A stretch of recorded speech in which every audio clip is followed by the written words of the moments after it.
नमस्कार, स्वागत है आप सभी का। मैं हूं आपके साथ कुमार कुणाल धीरज। खबरों की शुरुआत इस वक्त की बड़ी खबर से करते हैं, जहां आज संभवतः बिहार चुनावों के तारीख का ऐलान हो सकता है। जी हां, बड़ी खबर आपको बता रहे हैं।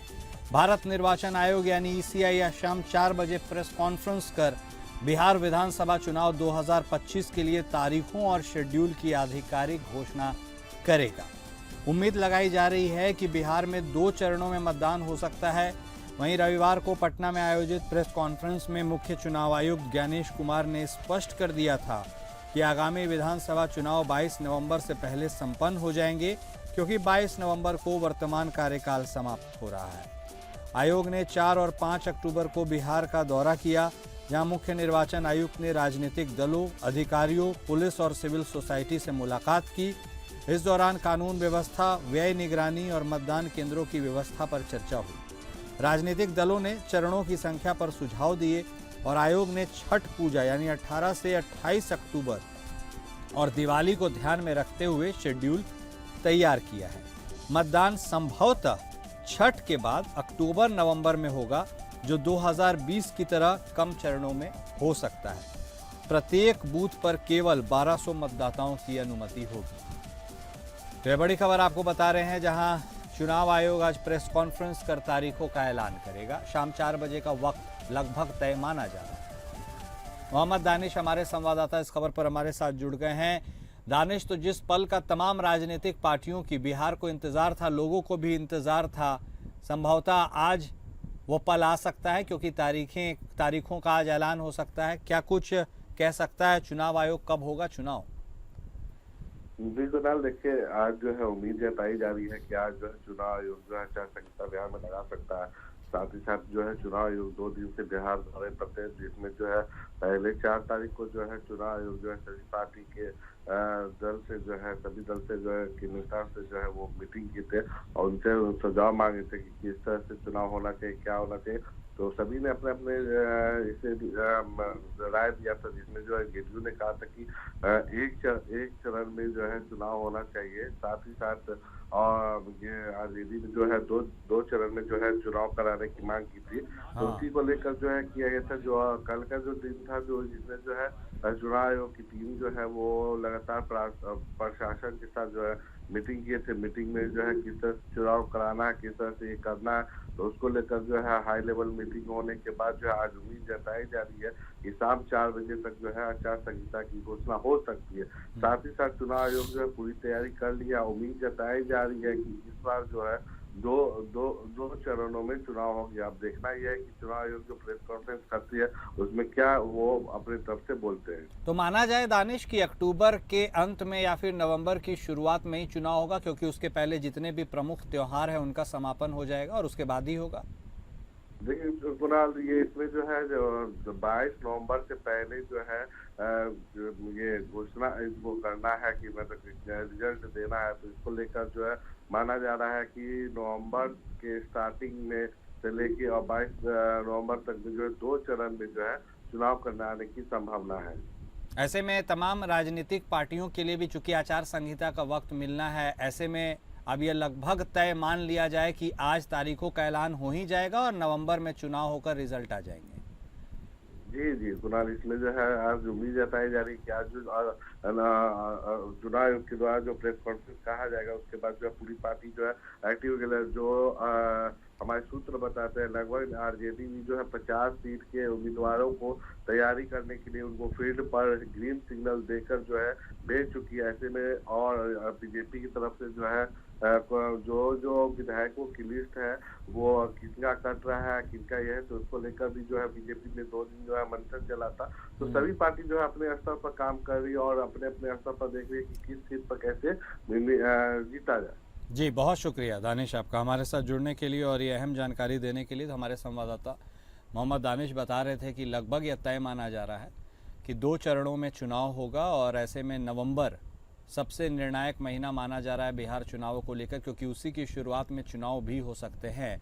और चूंकि 22 नवंबर में कार्यकाल, मौजूदा सरकार का कार्यकाल संपन्न हो रहा है, ऐसे में 22 नवंबर के पहले ही चुनाव के नतीजे भी घोषित कर दिए जाएंगे, क्योंकि फिर उसके बाद अगली सरकार की गठन की प्रक्रिया शुरू हो जाएगी। और ऐसे में आज शाम 4 बजे सबकी निगाहें चुनाव आयोग की प्रेस कॉन्फ्रेंस पर टिकी रहेगी, क्योंकि यह उम्मीद जताई जा रही है कि आज ही वह प्रेस कॉन्फ्रेंस होगी जिसमें बिहार के चुनावी तारीखों का ऐलान हो जाएगा और इसके साथ ही आदर्श आचार संहिता भी लग जाएगी। राजनीतिक पार्टियां भी अपने तमाम रिप्रेजेंटेटिव्स, एजेंट्स को इस पूरी खबर पर नज़र बनाए रखने के लिए कह चुकी है।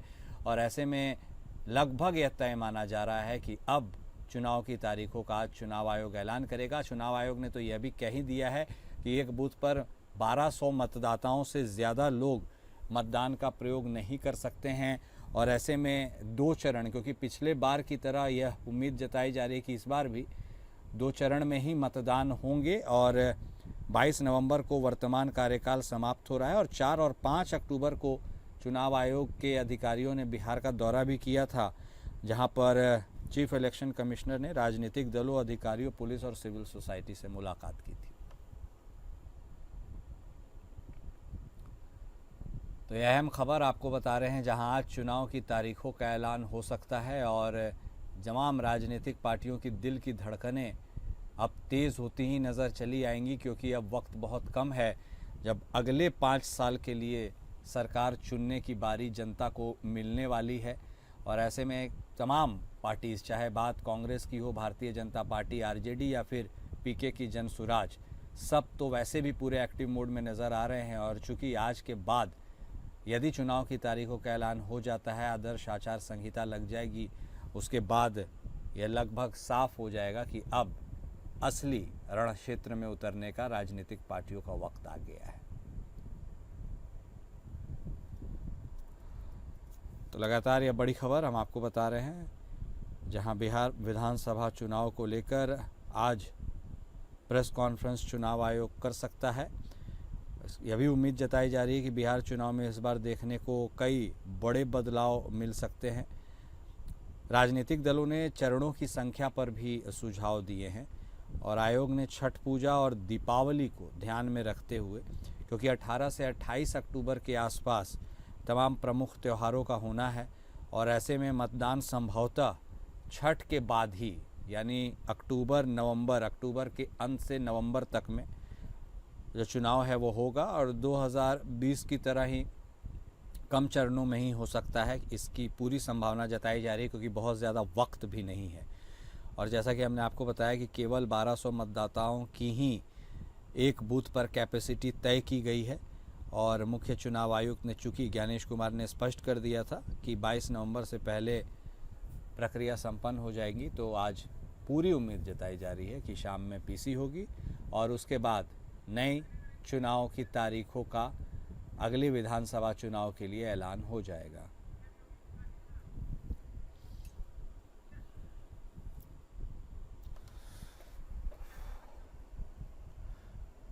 और अब बढ़ते हैं अगली बड़ी खबर की ओर, जहां उत्तर प्रदेश के मुख्यमंत्री योगी आदित्यनाथ का अहम काशी दौरा आज होने वाला है। सुबह 11:30 बजे वह काशी पहुंचेंगे। अंतर्राष्ट्रीय धान अनुसंधान संस्थान यानी ईडी के दक्षिण एशिया क्षेत्रीय केंद्र चांदपुर में रविवार से शुरू होने वाले 3 दिवसीय सम्मेलन में वह हिस्सा लेंगे। इस कार्यक्रम में देश और विदेश से 300 वैज्ञानिक, कंपनीज, संगठन के प्रतिनिधि और प्रगतिशील किसान डायरेक्ट सीडेड राइस यानी DSR के विकास पर मंथन करेंगे। मुख्यमंत्री के साथ कृषि मंत्री सूर्य प्रताप शाही भी इस आयोजन में शामिल होंगे। तो यह बड़ी खबर हम आपको बता रहे हैं, जहां आज काशी दौरे पर उत्तर प्रदेश के मुख्यमंत्री योगी आदित्यनाथ रहने वाले हैं। एक दिन का नहीं, यह 2 दिन का उनका काशी का दौरा होने वाला है। यह भी बात कही जा रही है कि काशी को कई सौगात भी वह दे सकते हैं। सुबह 11:30 बजे काशी पहुंचेंगे वह। विशेष संवाददाता आनंद सिंह इस खबर पर हमारे साथ जुड़ गए हैं। आनंद, आज काशी जाने वाले हैं मुख्यमंत्री योगी आदित्यनाथ, काशी जाने का पर्पस बता दीजिए, उनके शेड्यूल के बारे में यदि कुछ बता है तो वह भी बता दीजिए। क्या कुछ खास रहने वाला है इस दौरे में? बिल्कुल कुणाल, देखिए मुख्यमंत्री का ये जो दौरा है 2 दिन का मुख्यमंत्री का ये कुल दौरा रहने वाला है। तमाम के कार्यक्रम लगे हुए हैं और जो एक सबसे आज के कार्यक्रम है उसके बारे में अगर कुणाल बताऊं तो एक स्वच्छता ही सेवा पखवाड़ा के अंतर्गत उनका कार्यक्रम रहने वाला है। 11:30 बजे से कार्यक्रम है पिपलानी, कटरा, वाराणसी में इसके बाद जो उनका एक अन्य कार्यक्रम आप कह सकते हैं कि वो लगा हुआ है, वो करीब 1 बजे का है, जहाँ पर अन्नपूर्णा स्कूल ब्रह्मोत्सव आश्रम है, जहाँ पर वो लैपटॉप और सिलाई मशीन का वितरण करेंगे। और आज का एक अंतिम जो कार्यक्रम रहने वाला है वो अंतर्राष्ट्रीय चावल अनुसंधान संस्थान में है, जहाँ पर उनका मुख्यमंत्री जगन्नाथ का कार्यक्रम रहने वाला है। उनके साथ कृषि मंत्री भी रहेंगे आनंद? बिल्कुल बिल्कुल, आप कह सकते हैं कि जो भी संबंधित जो कार्यक्रम में हिस्सा लेने जा रहे हैं मुख्यमंत्री, संबंधित जो मंत्री होंगे वो जरूर साथ होंगे। ठीक है, बहुत धन्यवाद आनंद आपका हमारे साथ जुड़ने के लिए और ये जानकारी देने के लिए। तो कृषि मंत्री सूर्य प्रताप शाही और उनके साथ खुद उत्तर प्रदेश के मुख्यमंत्री योगी आदित्यनाथ 2 दिवसीय अहम काशी के दौरे पर रहने वाले हैं, जहां वह अंतर्राष्ट्रीय धान अनुसंधान संस्थान यानी ईरी के दक्षिण एशिया क्षेत्रीय केंद्र में रविवार से शुरू होने वाले 3 दिवसीय सम्मेलन में हिस्सा लेंगे। अगली बड़ी खबर भी बिहार विधानसभा चुनाव से ही जुड़ी हुई है, जहां अब आज चुकी तारीखों का ऐलान हो सकता है। ऐसे में तमाम पार्टीज अब इसकी मंथन में जुटी हुई है। आचार संहिता लागू होने से पहले इंडिया गठबंधन में सीट बंटवारे पर मंथन तेज है। इसी कड़ी में आज पटना में गठबंधन की अहम बैठक होने जा रही है, जिसमें सभी प्रमुख दलों के शीर्ष नेता शामिल होंगे। झारखंड मुक्ति मोर्चा की ओर से मुख्यमंत्री हेमंत सोरेन के निर्देश पर नगर विकास मंत्री सुदीव्य कुमार सोनू और पार्टी के केंद्रीय महासचिव विनोद पांडे बैठक में शामिल होने की उन्हें जिम्मेदारी दी गई है। दोनों पटना रवाना हो चुके हैं। बैठक में राष्ट्रीय जनता दल के नेता तेजस्वी यादव की मौजूदगी भी तय मानी जा रही है। इस बैठक में बिहार विधानसभा चुनाव के लिए सीट शेयरिंग पर माथापच्ची होगी, अंतिम निर्णय हो जाएगा। पार्टी सूत्रों का कहना है कि कांग्रेस नेता राहुल गांधी पहले ही इस दिशा में रणनीति तैयार कर चुके हैं ताकि गठबंधन में तालमेल बना रहे। तो ये बड़ी खबर आपको बता रहे हैं, जहां हेमंत सोरेन की तरफ से भी एक प्रतिनिधिमंडल पटना भेजा गया है ताकि आगामी बिहार विधानसभा चुनाव को लेकर सीट शेयरिंग को लेकर मंथन किया जा सके। 12 सीटों पर संभवतः दावा करने की तैयारी में झारखंड मुक्ति मोर्चा है, लेकिन यह माना जा रहा है कि इसमें कोई ज़्यादा सिर्फ उटव्वल होगा नहीं और आपसी तालमेल में बात क्लियर हो जाएगी। हमारे ब्यूरो हेड अजय सिंह इस खबर पर हमारे साथ जुड़ गए हैं। जी अजय, अब चूंकि आज यह भी उम्मीद जताई जा रही है कि 4 बजे चुनाव आयोग प्रेस कॉन्फ्रेंस कर तारीखों का ऐलान करेगा, ऐसे में झारखंड के तरफ से भी राजनीतिक हलचल तेज है। जेएमएम के तरफ से विनोद पांडे और सुदीव्य सोनू पहुंचे हैं। क्या कुछ डिमांड हो सकती है, कैसा रह सकता है आज का दिन जेएमएम के लिहाज से? देखिए कुणाल, मैं बताऊं कि जो है बिहार विधानसभा चुनाव का जो को लेकर जो आज जो बैठक है सीट शेयरिंग को लेकर, इसमें झारखंड का भी जो है झामुमो जो है वो 12 सीट पर इनकी नजर है और उनका जो है ये 12 सीटों का ये दावा ठोकने जा रहे हैं। इसके लिए जो नगर विकास मंत्री हैं सुदीव्य सोनू और जो पार्टी के जो महासचिव हैं विनोद पांडे, उनको जो है अधिकृत किया गया है। वो दोनों पटना पहुंच चुके हैं और वो जो है इन लोग बैठकर ये जो है 12 जो सीटें हैं जो झारखंड से जो सटा हुआ जो इलाका है उस पर इन लोगों का दावा है। इनका कहना है कि सीट बंटवारे में लेकर जो है राजद के साथ जो आरजेडी की जो बैठक होगी कि इसमें हमको इतनी सीटें, लगभग 12 सीटें जो है वो चाहिए। तो 12 सीटें में जो गठबंधन जो लगातार ये समझ दे रहा है, जो झारखंड का जो सीमावर्ती क्षेत्र है झामुमो की नजर जो है वो 12 सीट पर है। जी ठीक, बहुत शुक्रिया आपका अजय हमारे साथ जुड़ने के लिए और यह जानकारी देने के लिए। तो पटना में इंडिया गठबंधन की अहम बैठक, जहां तमाम घटक दल इंडिया गठबंधन के शामिल होंगे संभवतः, उसमें सबसे प्रमुख नाम झारखंड के दृष्टिकोण से यदि देखा जाए तो जेएमएम है, जहां 12 सीटों की डिमांड वह कर सकता है। झारखंड से सटे जो बिहार के इलाके हैं वहां पर अपनी दावेदारी ठोक सकता है।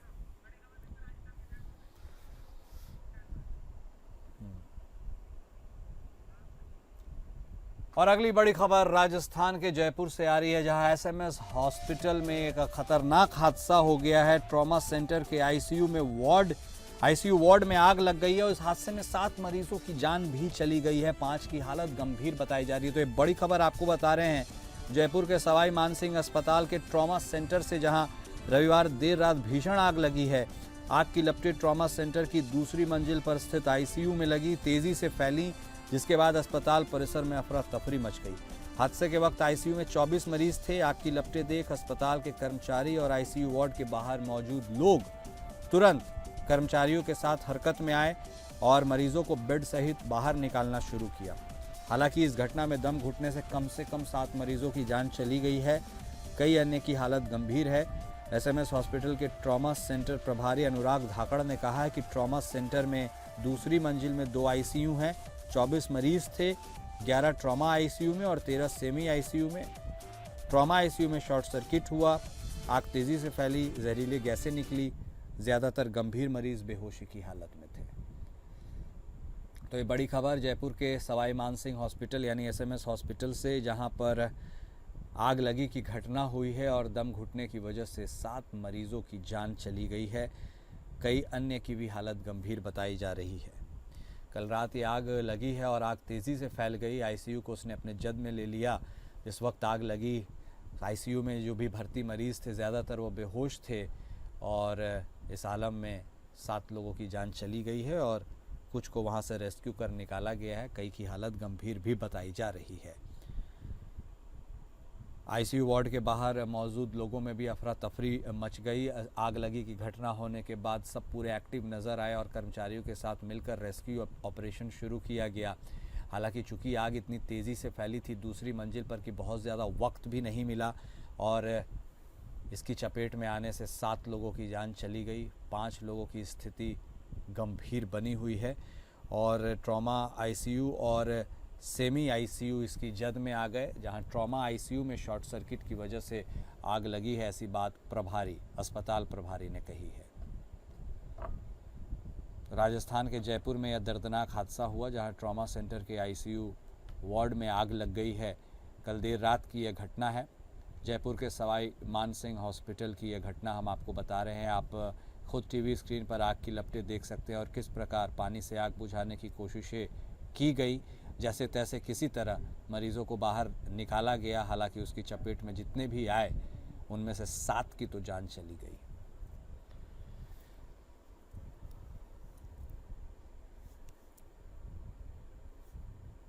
कई अन्य घायल भी बताए जा रहे हैं और प्रभारी ने साफ तौर पर कहा है कि दूसरी मंजिल पर 2 आईसीयूज थे और उनमें से एक आईसीयू में शॉर्ट सर्किट से आग लगी और धीरे धीरे वह आग दूसरे आईसीयू में भी फैल गई। आईसीयू में भर्ती मरीज में ज़्यादातर बेहोशी की हालत में थे, इसीलिए काफ़ी मुश्किल से उन्हें रेस्क्यू भी किया गया। लेकिन इसकी जद में लगभग 7 मरीज आए जिन्होंने दम तोड़ दिया। हालांकि रेस्क्यू ऑपरेशन कंप्लीट हो गया है, ऐसी खबरें आ रही हैं। लोगों की हालत गंभीर भी कुछ की बनी हुई है।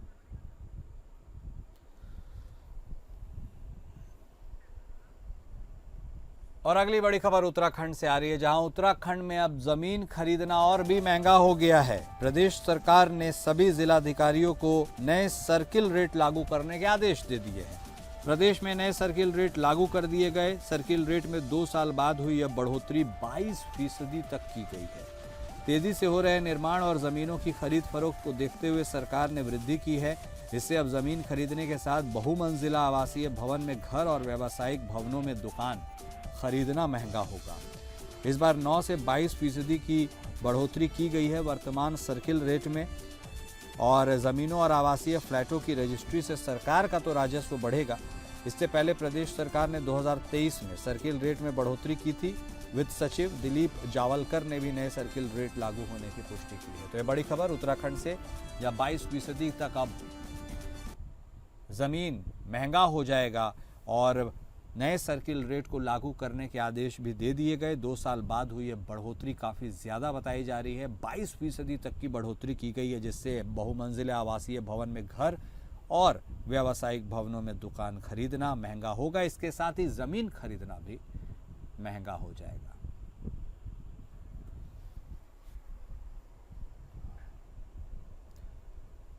और इस बुलेटिन में भी बस इतना ही। नमस्कार।